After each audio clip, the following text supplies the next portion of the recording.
আসসালামু আলাইকুম প্রিয় দর্শক, অন্য মঞ্চের আলাপচারিতায় আপনাদের সকলকে আমন্ত্রণ জানাচ্ছি। অন্য মঞ্চে আজকে আমাদের আলোচনার জন্য অতিথি হিসেবে আছেন বীর মুক্তিযোদ্ধা, প্রখ্যাত রাজনীতিবিদ, বিএনপির চেয়ারপারসনের উপদেষ্টা অ্যাডভোকেট ফজলুর রহমান। ফজলুর রহমান ভাই, আপনাকে আমাদের অনুষ্ঠানে স্বাগত জানাচ্ছি। আপনাকে অসংখ্য ধন্যবাদ। ফজলুর রহমান ভাই, এই একটা বিপ্লবের মতো গণ অভ্যুত্থানের মতো হয়ে গেল, হাসিনা সরকার দেশ ছেড়ে পালালো, তারপর প্রায় 9 মাস হয়ে গেল, 9 মাসের বেশি হয়ে গেল। এই সময়ে এসে আপনার কাছে কি মনে হচ্ছে যে আমরা একটা রাজনৈতিক একটা দোলাচলের মধ্যে চলে এসেছি? এতদিন যে প্রত্যাশা নিয়ে আমরা সবাই চিন্তা করেছি, দেশের মানুষ চিন্তা করেছে, সেক্ষেত্রে এই প্রথম যেন একটা বড় ধরনের ঝাঁকুনির মুখে এসে পড়েছি। এ কথাটা আমি বললাম এ কারণে যে আমরা বড় আশা করি, যার উপর ভরসা করে একটা দায়িত্ব দিয়েছিলাম, তিনি যখন হঠাৎ করে অভিমান মিশ্রিত কণ্ঠে বলেন, অভিমান মিশ্রিত কণ্ঠে জানান দেন যে তিনি পদত্যাগ করতে চান, তো এটা কি কোনো আমাদের প্রত্যাশার সঙ্গে সঙ্গতিপূর্ণ হয়? এবং আজকে সর্বশেষ জানলাম উনি নাকি পদত্যাগ করছেন না, তো করছেন না কিন্তু করতে চাচ্ছেন। এই দুটেই বা রাজনীতির বিবেচনা আপনার কাছে কেমন লাগে?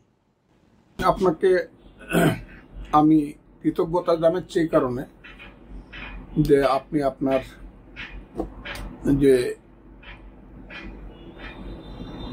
অবস্থান থেকে আমাকে প্রশ্নটা করছেন, আমাকে যে সুযোগটা দিচ্ছেন আজকের বাংলাদেশ এবং তার সরকার এবং তার বর্তমান অবস্থা সম্পর্কে কথা বলার, সেই কারণে আপনাকে কৃতজ্ঞতা এবং ধন্যবাদ জানাচ্ছি।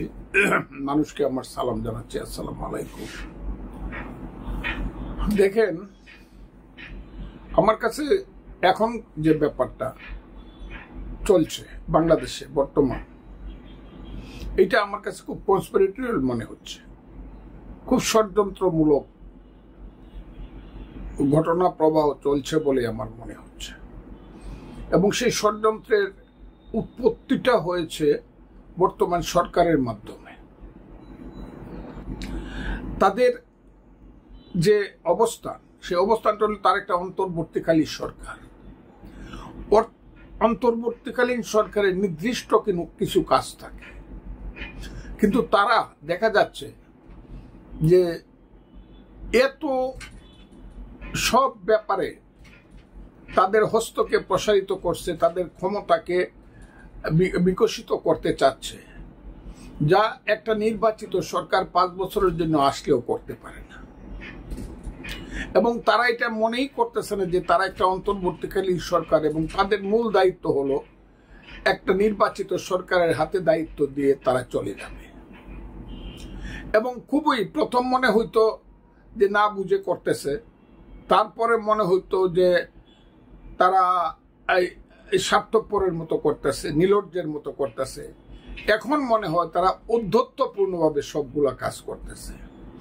তাদের পিছনে কে বা কারা আছে জানি না, তবে তারা ইউনূস সাহেবের সরকারটা চালায় মূলত বিদেশিরা। তার ভিতরে যারা উপদেষ্টাদের অনেকে আছেন বা যারা তার সাথে যারা সহকর্মী আছেন, তাদের প্রায় সবাই বিদেশি নাগরিক। আর মূল উপদেষ্টা যারা, তাদেরকে কেউ জিজ্ঞাসা করে না, এর হলে হোয়াট ইজ দিস মানুষ, কিছু কিছু মানুষ 2-3 জন বাদে। আর উপদেষ্টা মন্ডলীতে যে ছাত্রদের প্রতিনিধি যে 2 জন আছে, এদেরকে আমি কি বলবো, এরাই বরং আমার কাছে মনে হয় এই দেশটা যদি ধ্বংসের দিকে এগিয়ে যায়, প্রধানত এইসব বাচ্চা ছেলে পেলেদেরকে গুরুত্ব দেওয়ার কারণে। এবং কোথায় যেন কি কারণে একটা ষড়যন্ত্র হয়েছিল 5ই আগস্টের আগে, সেই ষড়যন্ত্রের ফলশ্রুতিতে শেখ হাসিনা চলে যাওয়ার পরে আজকে দেশটা যে জায়গাতে যাচ্ছে, এই 2টা ছেলে এর জন্য বেশিরভাগ দায়ী হবে। একজন হলো মাহফুজ আলম, আর একজন হলো সজীব ভুঁইয়া। দেখেন, ওই যে ইশাক নামক একজন যুব নেতা বিএনপির, জনাব সাদেক হোসেন খোকা, বীর মুক্তিযোদ্ধা ছিলেন, বিএনপির মেয়র ছিলেন, মন্ত্রী ছিলেন, অনেক ত্যাগী নেতা, তার ছেলে আদালত বলছে, হাইয়েস্ট আদালত বলছে তাকে শপথ পড়াও। যদিও আমি মামলাটা করছি না, কিন্তু যারা মামলাটা করছে দেখতে পাচ্ছি যে আদালতের রায় মেনে তাকে শপথ পড়ালে এমন কি বাংলাদেশ সে একদম মানে অশুদ্ধ হয়ে যেত যে না এই বাংলাদেশ আর থাকবে না, তাকে যদি দক্ষিণ সিটি মেয়র হিসাবে শপথ নেওয়ানো হয়। এহেন একটা অবস্থার মধ্যে ঈর্ষাত্মক প্রমাণ করলো যে শুধু সে ঢাকা দক্ষিণের নেতা না, সে ইচ্ছা করলে ইউনূস সাহেবকে 7 দিন ঘরে আটকায় রাখতে পারে এবং মিলিটারি না আসলে পরে উনি আর ঘর থেকে বের হতে পারবেন না, বা উনার সরকার কোনো কাজকর্ম করতে পারবে না, ঢাকা শহর বন্ধ হয়ে যাবে, বিএনপি লাগবে না। ইশরাক সমর্থক গোষ্ঠী এই ব্যাপারে যথেষ্ট। এখানে তারা ওই যে ছেলেটা কি নাম কি সরকার, ওই যে স্থানীয় সরকার উপদেষ্টা সজীব ভুইয়া, এইসব ছেলে পেলেরা এই কেরানির চাকরি করার জন্য দরখাস্ত করলে পাইতো কিনা সন্দেহ, এরা আজকে মন্ত্রী হয়ে বসে আছে। হায়রে দেশ! এইসব ছেলে পেলেরা তার নিজের এলাকা মুরাদনগর, যাদের সাথে ঝগড়া করে, যেদিন তার ক্ষমতা থাকবে না ওদিনও বাড়িতে যেতে পারবে না মাকে দেখার জন্য। আমি কথাটা সব সময় বলি, এইসব ছেলে পেলেরা এই দেশটার মধ্যে সমস্ত গন্ডগোল সৃষ্টি করতেছে।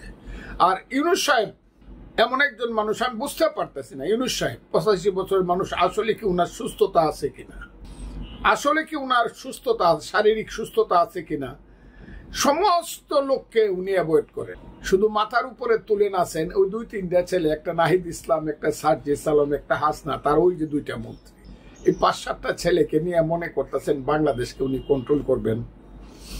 এটা আর হইল তার ওই যে ভিতরের যে ষড়যন্ত্রকারী উপদেষ্টারা, যাদের ইতিহাস, অনেকেরই ইতিহাস এত কুৎসিত, যাদের অনেকেরই ইতিহাস এত কুৎসিত, এই বাংলাদেশটা স্বাধীন করা ঠিক হয় নাই। এদের মতো কুৎসিত চরিত্রের লোকেরা আইসা এখানে এত বড় বড় পদ দখল করে যদি বলে কেমনে কুৎসিত, আমি কিন্তু বলবো, আমি বলতে কাউকে ভয় পাই না, কিন্তু আজকে বললাম না। তারা যদি মানে এখান থেকে সইরা পরে বলবে না মানুষ, কিন্তু সইরা না পড়লে কুৎসিত ব্যাপারগুলা কিন্তু বাংলাদেশে বের হবে। এখন কিন্তু সবাই জানে কে মার্ডার কেসের আসামি ছিল, কে ধর্ষণ কেসের আসামি ছিল, কারা এই দেশের সমস্ত কিছু দখল করে বসছে। এই জায়গাগুলা কিন্তু আসবে এবং এই দেশে কিন্তু সমস্ত রুল হইতে পারে হাইকোর্ট থেকে। তাই আমি তাদেরকে বলবো, ইউনূস সাহেবকে বলবো, এইসব কুৎসিত লোকদেরকে এইখান থেকে সরান। আপনি নিশ্চয়ই জানেন কাদের নামে ধর্ষণ কেস আছে, কাদের নামে হত্যা মামলা আছে, কারা বিদেশে গিয়া বিয়া নামে নাগরিক হইছে, বাংলা নাম পাইয়া ইংরেজি নামে হইছে, তাদের উপরে আবার আপনি আমার দেশের সার্বভৌমত্বের দায়িত্ব দিয়ে দিচ্ছেন। আমি তাই আজকে আপনাকে বলতে চাই খুব ক্লিয়ার কথা, ইউনূস সাহেব যা করতেছে আমি ইউনূস সাহেবের কাছ থেকে এটা আশা করিনি। জনাব অধ্যাপক মোহাম্মদ ইউনূস বাংলাদেশের সুসন্তান, উনি নোবেল পাইছেন, কিন্তু উনাকে আমার মনে হয় না উনি রাজনীতির কোনো প্লেয়ার বা রাজনীতি সম্পর্কে উনার কোনো বাস্তব জ্ঞান আছে। উনার ওই 1 টাকায় 1.5 টাকা, 100 টাকায় 33 টাকা বছরে লাভ নেওয়ার একটা যোগ্যতা উনার আছে বলে মনে হয়। একটা এনজিও, একটা গ্রামীণ ব্যাংক করার যোগ্যতা আছে, কিন্তু রাষ্ট্র চালানোর মতো যোগ্যতা উনার নাই। একটা কথা বলি, আপনি যে কথাটা বললেন শুরুতেই, যে এই সরকারের প্রধান দায়িত্ব ছিল যে একটা সুষ্ঠু নির্বাচনের মাধ্যমে জনগণের নির্বাচিত লোকজনের হাতে ক্ষমতা হস্তান্তর করা, এটাগুলো তারা সবচেয়ে ভালো করত।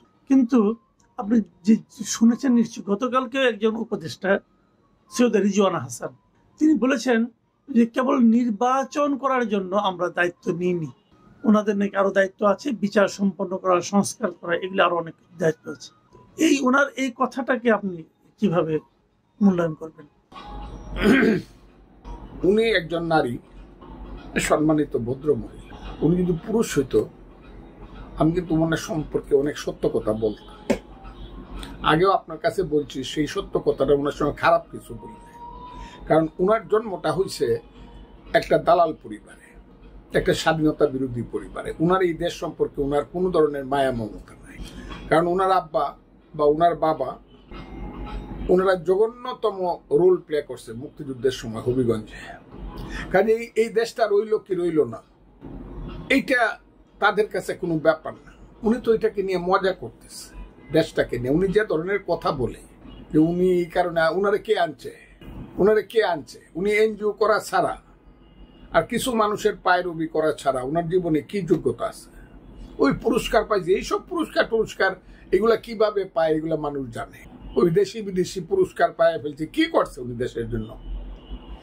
এবং আমি খুব ক্লিয়ারলি বলি, উনাকে কিন্তু এত ছোট মাপের মানুষ, উনারা এত ছোট মাপের মানুষ, পলিটিক্সের কন্টেস্টে আমি বলছি, রাজনীতির কন্টেস্টে। ওনার বাড়ি হবিগঞ্জে, অনেকে 2% ভোট পাওয়া ওনার জন্য খুব কোনোদিন মানুষের কোনো সমস্যা বা তার সমাধানের মধ্যে ছিল না। কিন্তু ওনার মতো একজন মহিলা যে আবারও বলছে, আবার আমি বলতে পারি, রাজাকারের সন্তানেরা এইভাবেই কথা বলে। এবং উনি চলে যাবে কিন্তু দেশ ছেড়ে। দি ডে ইজ কামিং, সময় আসতেছে এইসব কথা বলার অপরাধে। এবং উনি সেন্ট মার্টিন দ্বীপ নিয়ে যে ষড়যন্ত্রের খেলার মধ্যে ঢুকেছিল বা ঢুকে আছে এখনো, উনি কিন্তু এই দেশে থাকবে না। কারণ উনি তো ইংল্যান্ডের নাগরিক। আমি পত্রিকাতে দেখলাম উনিও দ্বৈত নাগরিক, উনি চলে যাবে। কাজে ওনারা কি কইলো না কইলো, তবে এইগুলা নিজেদের কাছে খুব অপমানিত বোধ করি আমরা যারা এই দেশটা সৃষ্টি করছিলাম। এইসব ভদ্র মহিলারা যখন এইসব কথা বলে, তো ওই সুযোগের সুবাদে তখন নিজেকে খুব খুব ছোট মনে হয়। আচ্ছা, ধরা যাক উনি না বলুন, এটা কি ঠিক কিনা যে এই অন্তর্বর্তীকালীন সরকার এদের মূল দায়িত্বটা কেবল নির্বাচন নয়, তারা সংস্কার করবে এবং তারা বিচার করবে, এটা যদি কেউ বলে, সেটাকে কি আপনি অস্বীকার করতে চান? আমি 1 নম্বর কথা হলো, সংস্কারটা নামটা শুনতে প্রথম ভালো লাগতো, সংস্কার এবং সমন্বয়ক, এই দুইটা নাম ঘৃণিত হবে বাংলাদেশে আগামী দিনে। এই দুইটা শব্দ সাংঘাতিক ঘৃণিত শব্দ। আর সংস্কার তো মূলত কনস্টিটিউশন সংস্কার করাটাই মূল ব্যাপার। কিন্তু কনস্টিটিউশন সংস্কার যারা করবে তারা সব বিদেশি মানুষ। আমি চাই না আলী রিয়াজের মতো মার্কিন নাগরিকের পরিচালনায় আমার দেশের সংবিধান হোক আর যাই হোক, কোনো সংশোধন হোক। আর এইসব কিছুই হবে না। এইসব হলো একটা বাহানা, যে বাহানার মাধ্যমে তারা তাদের ক্ষমতাটাকে দীর্ঘায়িত করতে চায়। এবং ক্ষমতা দীর্ঘায়িত করার পথে যখনই একটু বাধা আসে, একটু সত্য কথা আসে, তখনই ওই যে নির্বাচন কমিশন বদলাইতে হবে বলে কতগুলা পোলাপান গেল ওখানে। আমি যাকে বলি Bangladesh children party, national children party, NCP, এই ছেলেরা 150 ছেলে হয়েছে না, 150 লোক হয়েছে না। 10টা রিক্সাওয়ালা ডাক দিলেও 500 লোক যাইব নির্বাচন কমিশনে। ওরা রিক্সাওয়ালার যে জনপ্রিয়তা আছে, এই জনপ্রিয়তা এদের নাই। কিন্তু তাদের কথায় চলে ইউনূস সাহেব। এবং একটা নাটক করছে কয়েকদিন আগে, হাসপাতালে কইছে, তুই কিছু পোলাপান নিয়ে একটু মিছিল কর আমার বাড়ির সামনে, বট গাছের নিচে দাঁড়া, ঠান্ডা পানি খাওয়াইমু, ঠান্ডা পানি মাথায় ডালমু গরমের দিনে। এইসব রং ডং করে নাটক করে আওয়ামী লীগকে বন্ধ করছে। এই নাটক করার তো কোনো প্রয়োজন নাই। কিন্তু গতকালকের নাটকটা, এই 2 দিনের নাটকটা কিন্তু ইউনূস সাহেবের ফেল করছে। এই নাটকে কিন্তু মানুষের কোনো উৎসাহ ছিল না। ইউনূস সাহেব থাকবো কি যাইবো, আমার কাছে লজ্জাই লাগে। ইউনূস সাহেবের মতো লোক বলছে আমি পদত্যাগ করবো। এটা আমি বলি না, তার যে সবচেয়ে প্রিয় ছেলে, তার নাম নাহিদ ইসলাম, সে বলছে ইউনূস সাহেব বলছে উনি পদত্যাগ করবেন। আমি পদত্যাগ পত্র লেখাটা পর্যন্ত টেলিভিশনে ইউটিউবে দেখাইছে, আমি দেখছি, সেটা আমি জানি না। কিন্তু ইউনূস সাহেব যেহেতু একবার বলছে উনি পদত্যাগ করবে, এখন কে তাকে আবার অনুরোধ করছে না আপনি থাকেন? কেউ তো করে নাই। কিন্তু আমি জানি উনাকে যে পর্যন্ত মানুষ বিদায় না করবে, কোথায় ধরে বিদায় করবে আমি জানি না, কিন্তু যে পর্যন্ত মানুষ ওনাকে বিদায় না করবে উনি যাবেন না, উনারা যাবেন না। কারণ ওনাদের একটা মিশন আছে। সেই মিশন হইল দেশকে আন্তর্জাতিক ষড়যন্ত্রের কাছে, আন্তর্জাতিক কালো শক্তির কাছে এই দেশকে বন্ধক দিয়ে যাওয়া। এটা হলো ইউনূস সাহেবদের দায়িত্ব বলে আমি মনে করি। ওই মিয়ানমার থেকে দৌড়িয়া, আরাকান থেকে দৌড়িয়া, আমার রাঙ্গামাটি, বান্দরবন, খাগড়াছড়িকে বন্ধক দিয়ে আমার চিটাগাঙ্গের শুভপুর ব্রিজ পর্যন্ত, ওই বন্ধক দিয়া চিটাগাঙ্গের কি নাম ওইটা, বন্দর, অন্যের কাছে দিয়ে আমি সবসময় বলি যে আমার মা হইল বাংলাদেশ। মুক্তিযুদ্ধ করিয়া, যে মুক্তিযুদ্ধের পেট থেকে আমার যে দেশ, আমার মা বাংলাদেশ। ইউনূস সাহেব বলতেছে এই বাংলাদেশ সুন্দরভাবে চলতেছে না, আমার মারে আমি সুন্দর শাড়ি পরাইতে পারতাছি না, ভালোভাবে খাওয়াইতে পারতাছি না। এখন একজন জমিদার এসে বললো তোর মারে আমার কাছে বিয়া দে, আমি বেনারসে শাড়ি পরামু। ইউনূস সাহেব তো এই কামটা করতেছে চট্টগ্রাম বন্দরের বেলায়, এবং বলতেছে যারা ভালো করে দেশ চালাইতে পারবো, দেশি বিদেশি বুঝি না, তার কাছে আমি দেশ দিয়া দেবো। আমার দেশ আমি চালাবো, ভালো মন্দ সেটা আমি বুঝবো। আমার দেশে আজ না হোক কাল, কাল না হোক পরশু যোগ্য ছেলেরা, যোগ্য সন্তানেরা আসবে, তারাই আমার দেশ চালাবে। ইউনূস সাহেব এইসব কথা বলিয়া আমার জাতির মুখে কিন্তু চুনখালি মাইখেন না। আপনি মুক্তিযুদ্ধে ছিলেন না, আপনি এমনি মহান হইতে পারেন। মুক্তিযুদ্ধ এবং বাংলাদেশ সম্পর্কে আপনার মায়া মমতা কতটুকু আছে আমি জানি না, তবে যারা বলে যে করিডোর দিয়া দিবে, যারা বলে চট্টগ্রাম বন্দর অন্যদেরকে দিয়া দিবে, তাদের দেশপ্রেম আছে বলে আমি মনে করি না।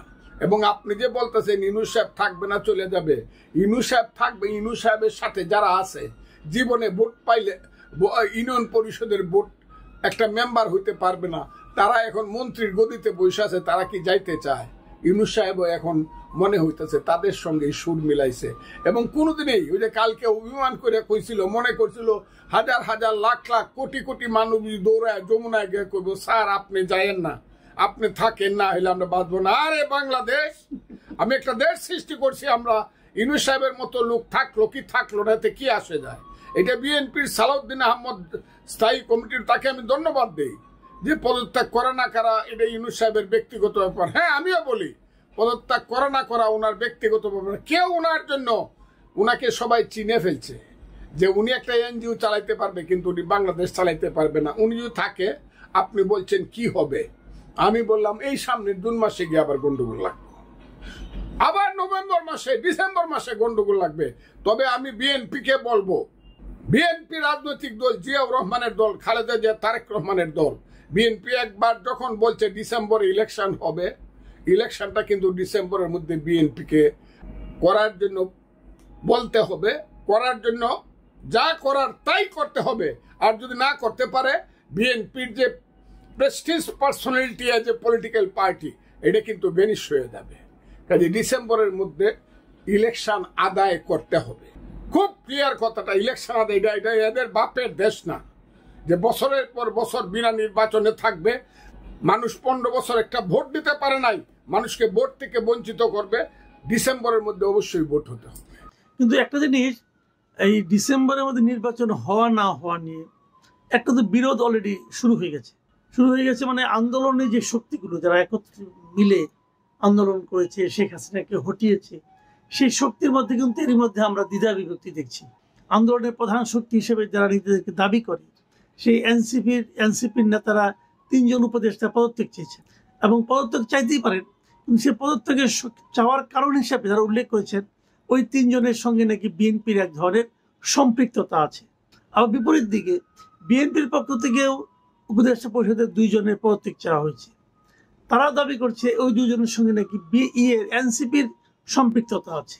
তাহলে এনসিপির সম্পৃক্ততা আছে, বিএনপির সম্পৃক্ততা আছে, এই যে অভিযোগ পাল্টা অভিযোগ, এগুলো যদি চলতে থাকে, তাহলে কি নির্বাচন আরো প্রলম্বিত হওয়ার কোনো আশঙ্কা নাই? আশঙ্কা মানে কি? অবশ্যই আশঙ্কা না, শুধু অবশ্যম্ভাবী এভাবে চলতে থাকলে আমি তো মনে করি ইউনূস সাহেবের অধীনে কোনো নির্বাচন হওয়া উচিত না। এখানে একটা নতুন তত্ত্বাবধায়ক সরকার হওয়া উচিত, আইনগতভাবে সুপ্রিম কোর্টের সিদ্ধান্ত নিয়ে, আইনগতভাবে, এবং 120 দিনের মধ্যে ইলেকশন করা। ইউনূস সাহেব এবং তার যারা সাথী আছে তাদেরকে দিয়ে এখন আর ইলেকশন করাই দেশে সম্ভব না, কারণ তাদের প্রত্যেকেরই একটা পক্ষ আছে। আচ্ছা, এই দল আপনি বলছেন এই গভর্নমেন্টের নিরপেক্ষ থাকছে না? এই গভর্নমেন্ট কোন নিরপেক্ষ? ইউনূস সাহেব নিজেই নিরপেক্ষ না এখন, কারণ উনি ওই দলটা, এনসিপি যে দলটা, যে দলে 150 লোক হয় মিছিল করলে পরে, এই দলটা হইলো ওনার নিয়োগ কর্তা। আচ্ছা, তাদের কর্মচারী। আরেকটা কথা, এই কথাটা বলে আমি শেষ করবো আলোচনাটা, সেটা হলো যে প্রধান উপদেষ্টা যিনি প্রেস সেক্রেটারি, তিনি একটা জায়গায় বলেছেন যে তাদের সরকারের নাকি সবকিছু করার ম্যান্ডেট আছে।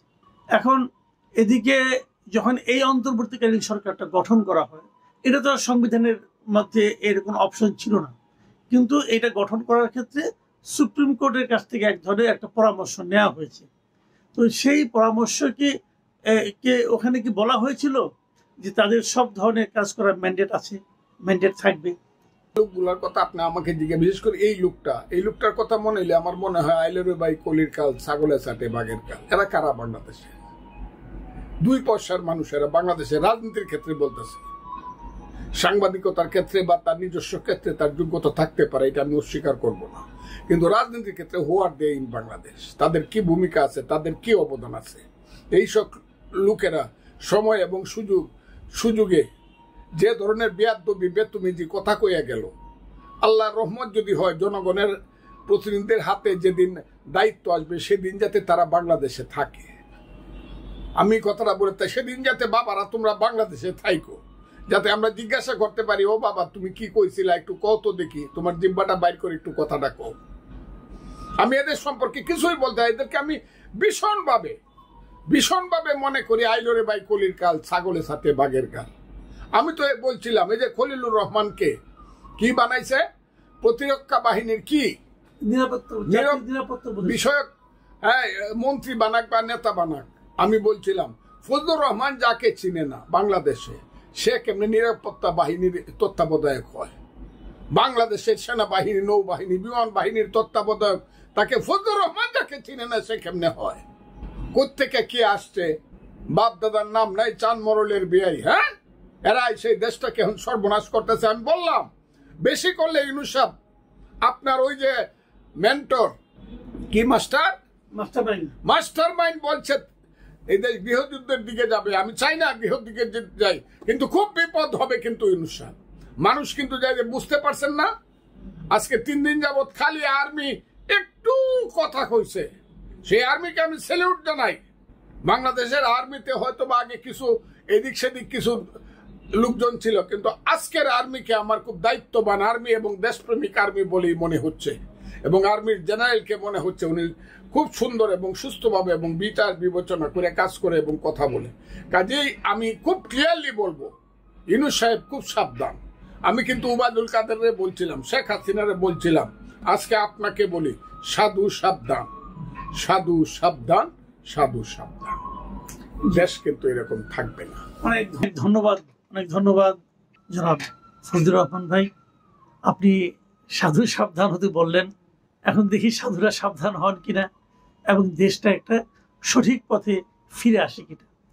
প্রিয় দর্শক, আপনারা শুনলেন ওনার কথা, এবং আমরা সবাই চাই দেশটা যেন একটা সঠিক পথে আসে, দেশটা যেন একটা গন্ডগোল না লাগে। কিন্তু ফজলুর রহমান ভাইয়ের কথায় কিন্তু আমরা সেই আশঙ্কার কথাটা শুনলাম। উনি কিন্তু আশঙ্কা করছেন যে যেভাবে চলছে যদি এভাবেই চলতে থাকে তাহলে সামনে কিন্তু একটা সমূহ ঝামেলা তৈরি হওয়ার মতো ঘটনা ঘটতে পারে। সেটা না ঘটুক এই প্রত্যাশা করি। আজ এ পর্যন্তই। আল্লাহ হাফেজ।